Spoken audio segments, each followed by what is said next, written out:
Christmas, everyone!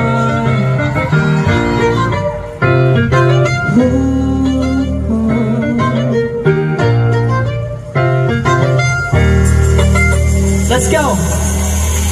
Ilang taon na rin bang nakalipas, marami-rami na rin ating dinanas. Yeah, kahit ko ngayon sa kasi walang pera,